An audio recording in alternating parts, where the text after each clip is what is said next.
Ягшмал санаа бодолтой хүнтэй маргаад ямар ч хэрэггүй. Юу хэрэгтэй вэ гэхээр тэднэр бясалгал хийлэг.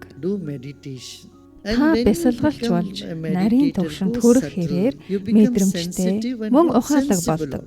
Би энийг тэрийг идэж болохгүй гэж хизээж хэлдэггүй.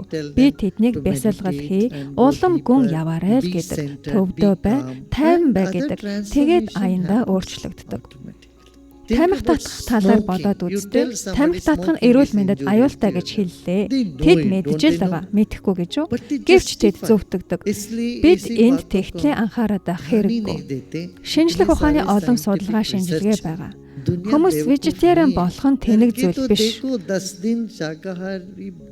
хоног вегетариан байгаад үз.